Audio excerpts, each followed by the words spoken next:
nephew and in-law, a supportive relative, generous neighbor and colleague, a trusted, helpful friend, a dedicated worker, a brilliant sportsman, and selfless community worker.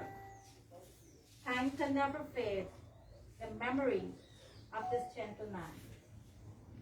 On March 21st, 1959, Bindiel Camarade known as Shine was born to humble parents, Mr. and Mrs. Camarade, popularly known as John Blake and Son Martin. He was the second of 5 siblings, daughter Indra, Darsho, and the late Anand.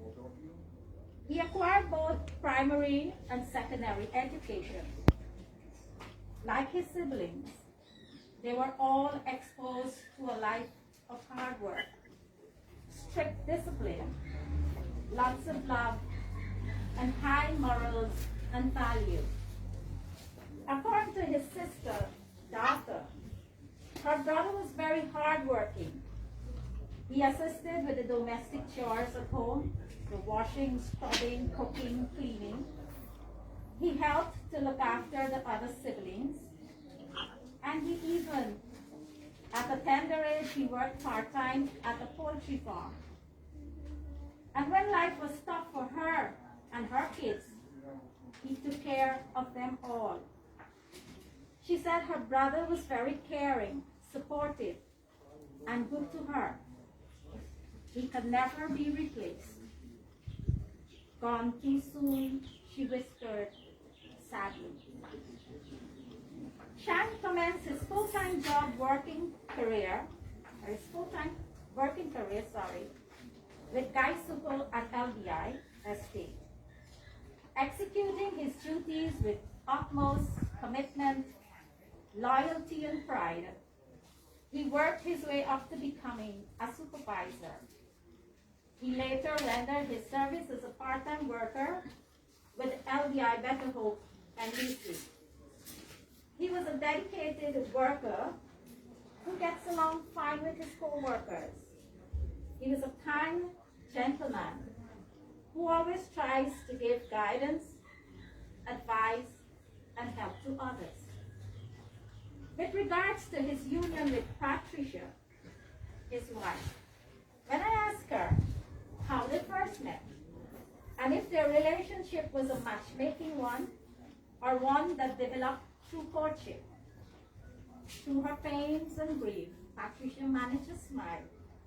And she said that they first met at her sister's birthday party, right in this street. Her sister was living across there. It seemed like love at first sight, first shine, but not so with the then 18-year-old Patricia. She didn't give him the go signal. But the guy was determined. He knew what he wanted right from the start, and nothing could have stopped him from pursuing this goal and fulfilling his heart's desire. He always went after her, following her wherever she goes, and she disliked that.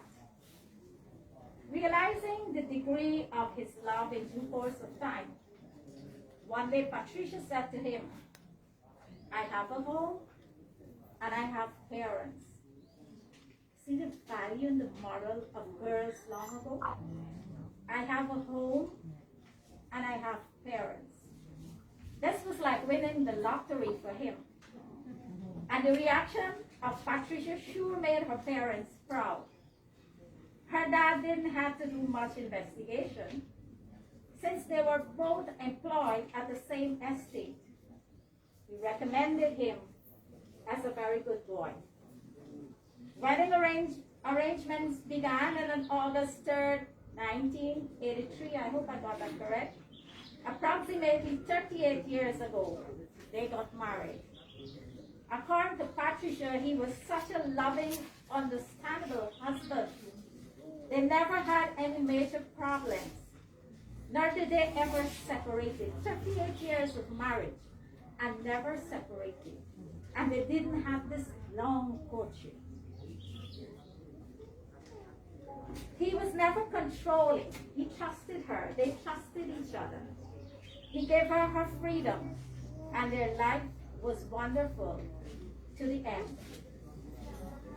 From their marriage, they have gotten one child, and later a son-in-law and two adorable grandchildren. Shine family was his world. They were really happy together. He was dearly loved by his in-law.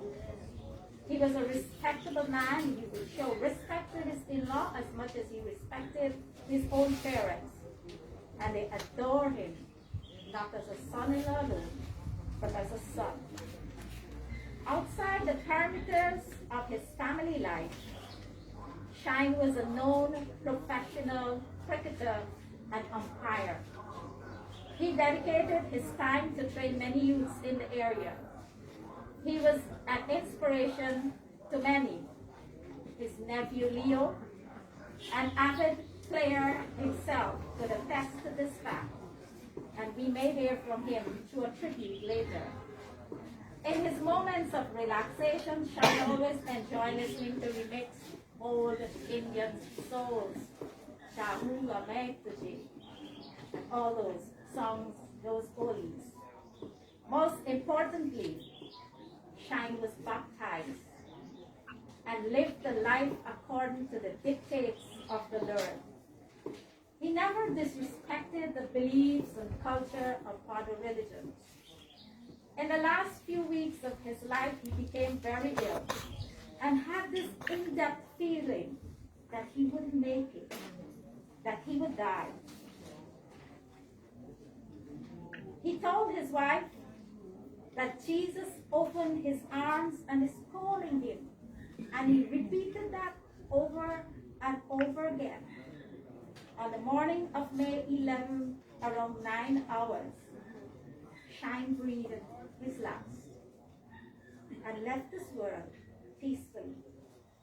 No doubt, he has gone home to his Lord who is waiting for him with welcoming hands. He has gone to a place where there is no more pains and no more suffering, but eternal love and joy. Fare thee well, Shine. Your love and memories will always shine in the hearts of all those who love you. We thank thee, Lord, for the life and blessing of this remarkable individual who we lovingly call Shine. May his soul rest in perfect peace. Thank you.